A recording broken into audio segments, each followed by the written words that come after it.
एकीकडे पाहिलं तर पुण्यातील अनेक पेट्रोल पंपावर जे आहे ती वाहतुकीची तुरळक गर्दी आपल्याला पाहायला मिळाली। त्यामुळेच बंदचा परिणाम जो आहे तो पुणे शहर असेल किंवा आसपासच्या परिसरामध्ये एवढा जाणवत नसल्याचं चित्र जे आहे ते समोर पाहायला मिळते।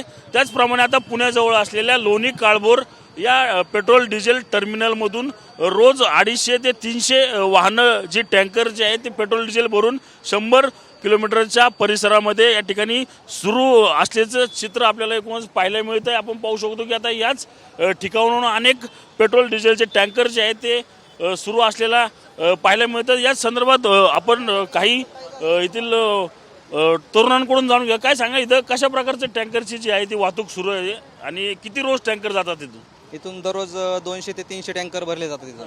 हां, आता काय सध्याला परिस्थिती? काल पण दुपारपर्यंत डेपो बंदच होता। काल डीलर लोकांनी गाड्या भरल्या सगळ्या, नंतर संध्याकाळी थोडेफार ट्रान्सपोर्टच्या पण गाड्या भरल्या काल। हां, काय परिणाम एवढा जाणवणार नाही असा? नाही परिणाम तर जाणवणारच, गाड्या भरल्या नाही तर परिणाम तर होणारच ना। आता रोज 250 ते 300 गाड्या भरतात म्हणतो, पण एवढा असा फरक पडेल का असा? नाही एवढा नाही फरक पडणार आता, कारण गाड्या चालू आहेत। पूर्ण डेपो ज्या दिवशी बंद होईल त्या दिवशी 100% परिणाम पडणारच। बेमुदत संपावर जेवढे ड्रायव्हर जातील डिझेल पेट्रोलचे त्यावेळेस फरक हा पडणार आणि हा जाणवणार सुद्धा।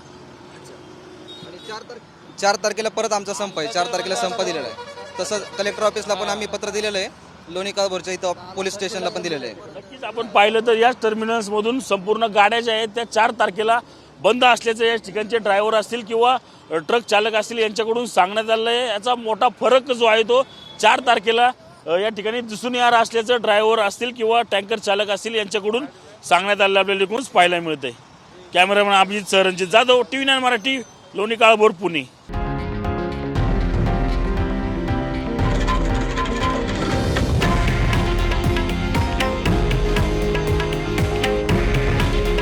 हे आहे देशातील नंबर 1 न्यूज नेटवर्क आणि आपण पाहत आहात TV9 मराठी।